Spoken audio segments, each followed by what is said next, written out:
El Señor esté con ustedes. Y con tu espíritu. Del Santo Evangelio según San Mateo. Gloria a ti, Señor. En aquel tiempo, al enterarse Jesús de la muerte de Juan Bautista, subió a una barca y se dirigió a un lugar apartado y solitario. Al saberlo, la gente lo siguió por tierra desde los pueblos. Cuando Jesús desembarcó, vio aquella muchedumbre, se compadeció de ella y curó a los enfermos. Como ya se hacía tarde, se acercaron sus discípulos a decirle: estamos en despoblado y empieza a oscurecer. Despide a la gente para que vayan a los caseríos y compren algo de comer. Pero Jesús les replicó: denle ustedes de comer.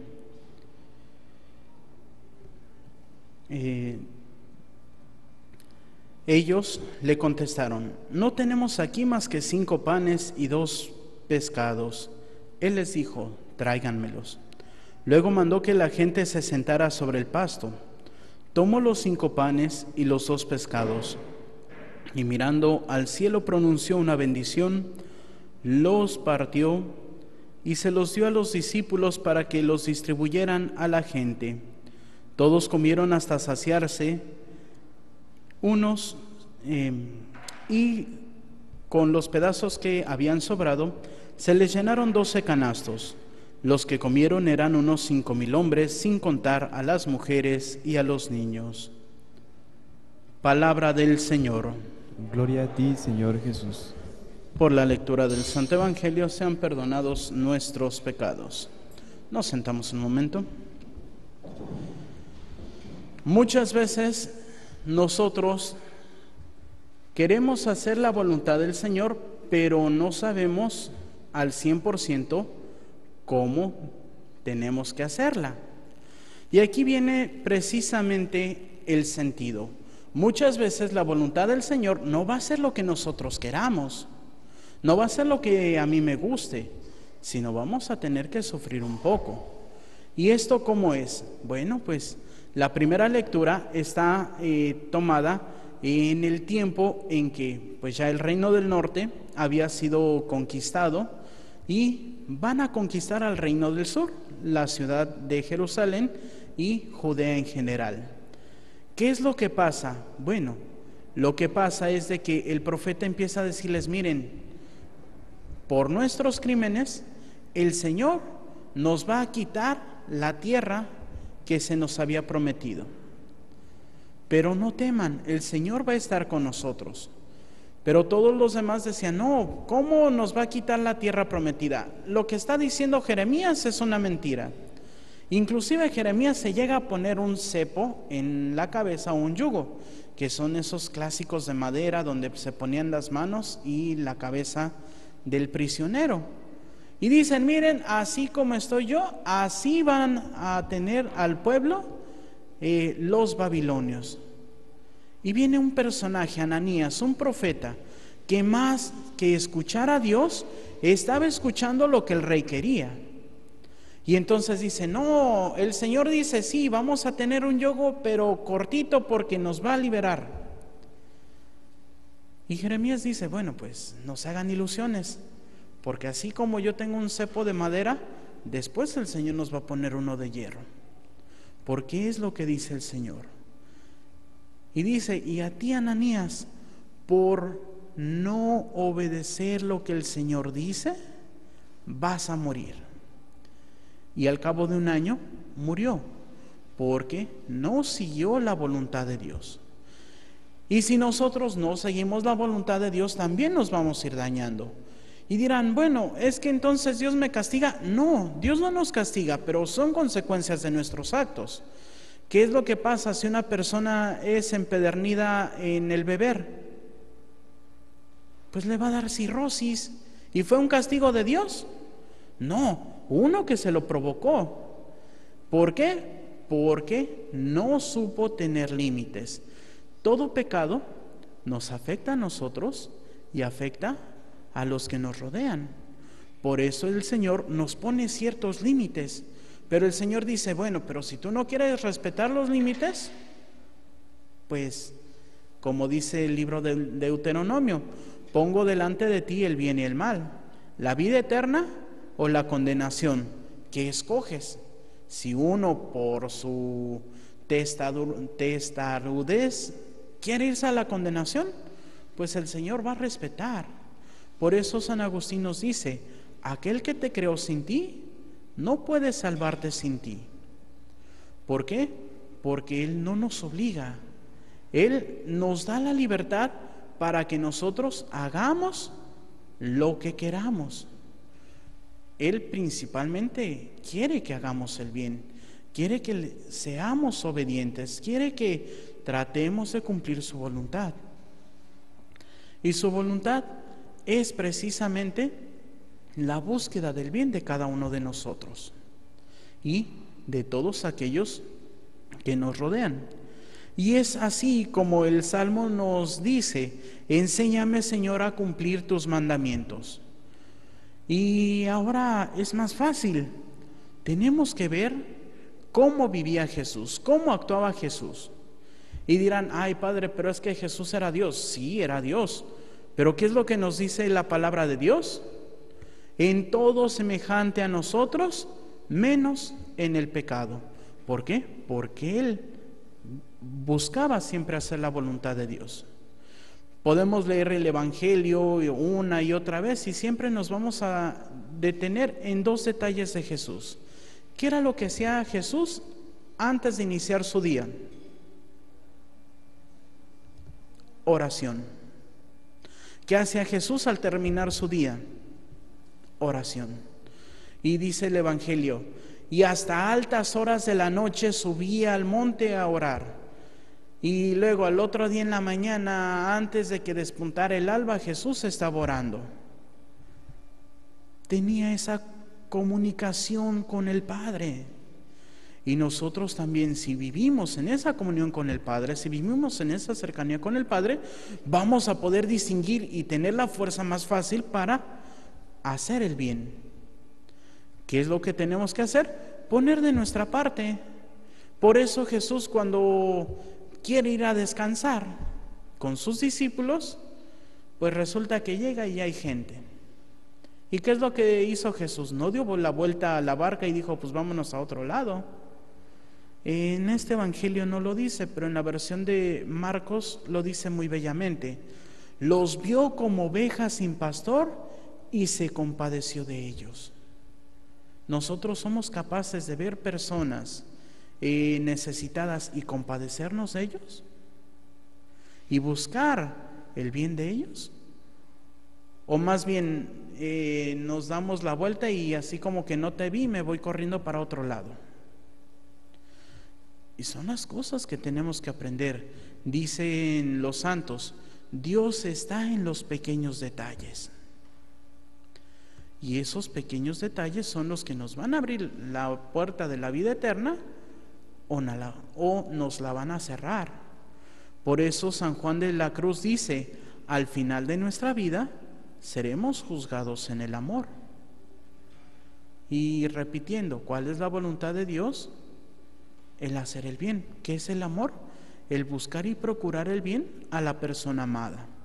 Por lo tanto, la voluntad de Dios es que amemos. ¿Y solamente amar? No, también dar y darnos a los demás. Por eso, el pasaje es la multiplicación de los panes.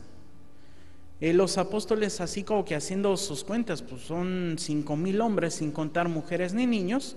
Si nos vamos aproximadamente, si nada más contaban con la esposa, pues ya estamos hablando de que son 10,000 personas. Y si le metemos niños, pues mínimo otro o otros 2, pues ya estamos hablando de 10,000, 15,000 personas. Entonces, ¿cómo alimentar a esas 15,000 personas? Pues los apóstoles se ponen a hacer sus cuentas, ¿no? Pues no nos alcanza ni para... dice también el Evangelio de San Marcos, ni con 200 denarios nos bastaría para darles de comer a todas estas personas. Y hay que entender, ¿Cuál era el denario? El sueldo de un día. Así que ni 200 días de trabajo nos bastan para alimentar a esta multitud. Pero Jesús sabía lo que tenía que hacer y hace ese milagro de amor por aquellos que lo están escuchando, por aquellos que estaban como ovejas sin pastor. Da de su pan, da de sus pescados, pero también se da a sí mismo. Desde el primer momento empezó a darse y después dio lo que tenía. Y es así como nosotros también tenemos que buscar hacer nuestras obras, darnos a nosotros mismos. No basta nada más con acallar nuestra conciencia dando 10 pesos al que nos lo pide. No, también tenemos que comprometernos a buscar el bien de esas personas.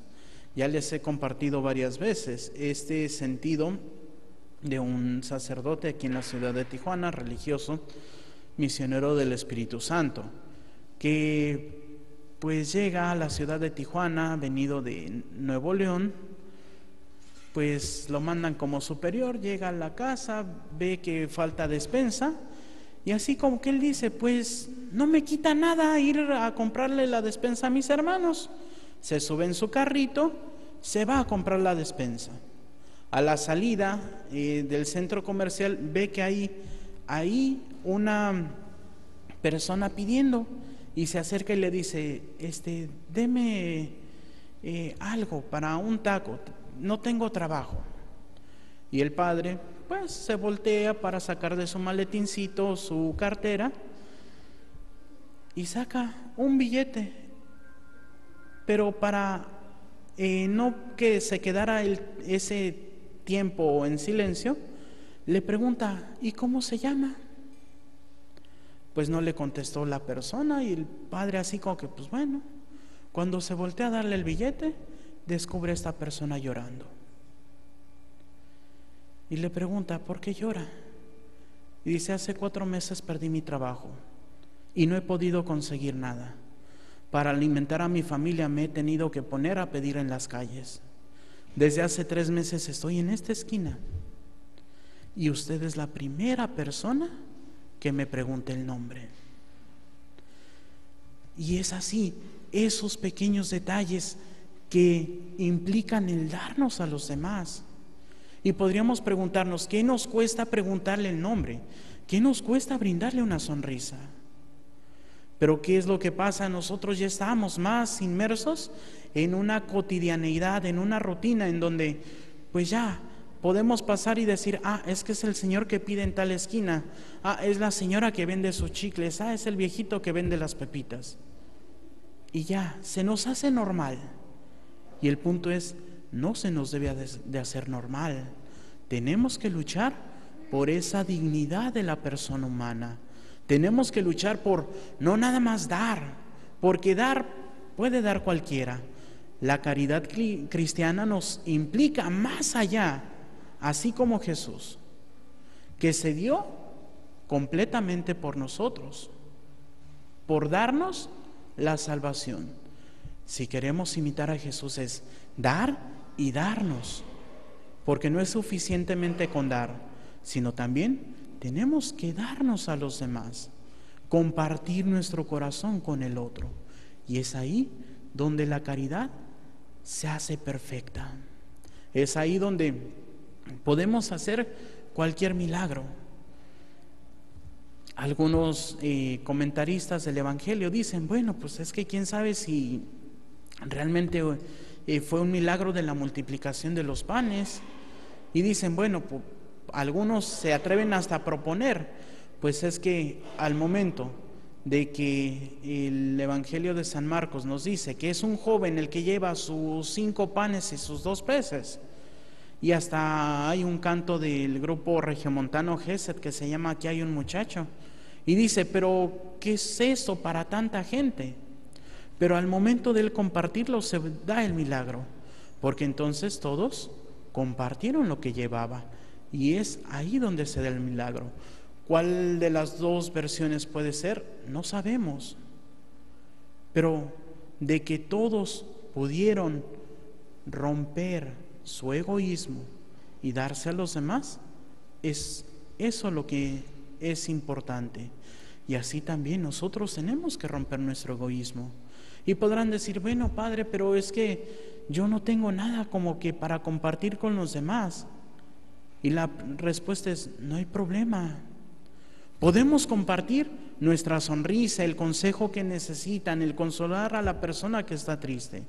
Tenemos 14 obras de misericordia. Las más conocidas, obviamente, son las corporales, porque hasta el Evangelio nos las recuerda. Tuve hambre y me diste de comer, tuve sed y me diste de beber, estuve desnudo y me vestiste, forastero y me hospedaste, enfermo y me visitaste, encarcelado y fuiste a verme.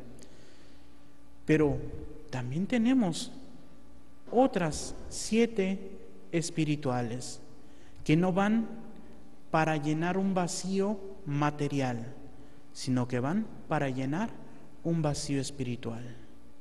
¿Cuántas veces podemos ver a personas que están mal y están pidiendo consejo y nosotros no nos atrevemos a darlo o no se los queremos dar? ¿Cuántas veces vemos a personas tristes y pasamos de largo? ¿Cuántas veces podemos ver a personas que se equivocan y nosotros podemos educarlos para que hagan bien las cosas? Y nos quedamos encerrados en nosotros mismos. La labor cristiana es darnos a los demás, porque esta es la condición que puso Jesús. Nadie tiene mayor amor que el que da la vida por sus amigos. Y esto no tiene que ser literalmente, no nos vamos a dejar matar por nuestros amigos, sino es comparte tu ser con el otro, comparte tu tiempo con el otro, comparte tu amor con aquel necesitado. Por eso recuerdo mucho esa canción de Alberto Cortés, Miguitas de Ternura, y dice: por las plazas del mundo vaga un niño, por las calles del mundo vaga un niño perdido, lleva todas las razas bajo la piel. Si se para en tu camino un día, pregúntale qué busca y te dirá: miguitas de ternura yo necesito, si te sobra un poquito, dámelo a mí. Después dice: por las plazas del mundo vaga una muchacha, lleva todos los pecados bajo la piel. Si se para algún día en tu camino y te pide encender un cigarro, pregúntale qué busca y te dirá: miguitas de ternura yo necesito, si te sobra un poquito, dámelo a mí.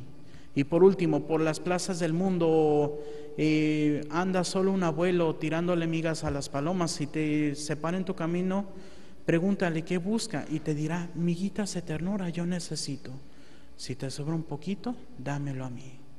Porque el mundo, más que necesitado de cosas materiales, está necesitado de amor, está necesitado de atención a los demás, está necesitado de que nosotros nos donemos para solucionar no una falta de cosas materiales, sino la falta de amor. Podemos hacerlo, solamente necesitamos abrir nuestro corazón a las necesidades del otro, que la principal necesidad es precisamente de ese amor, de esa comprensión. Pero ¿qué es lo que generalmente nosotros hacemos? Criticamos, hablamos y los etiquetamos.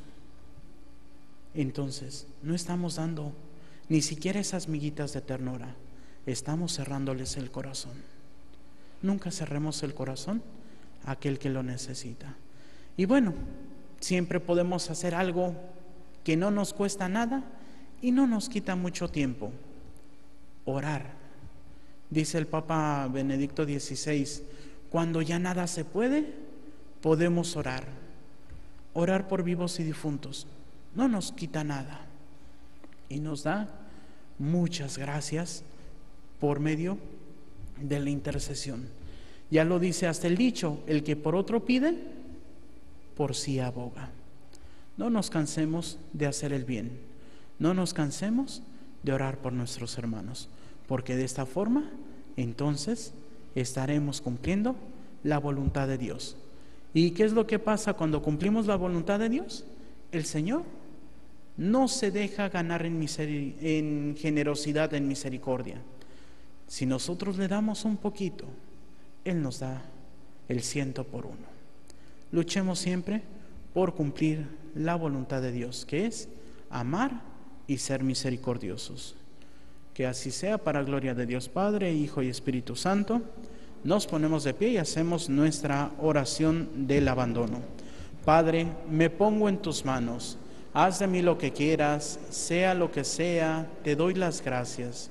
Estoy dispuesto a todo, lo acepto todo, con tal de que tu voluntad se cumpla en mí y en todas tus criaturas.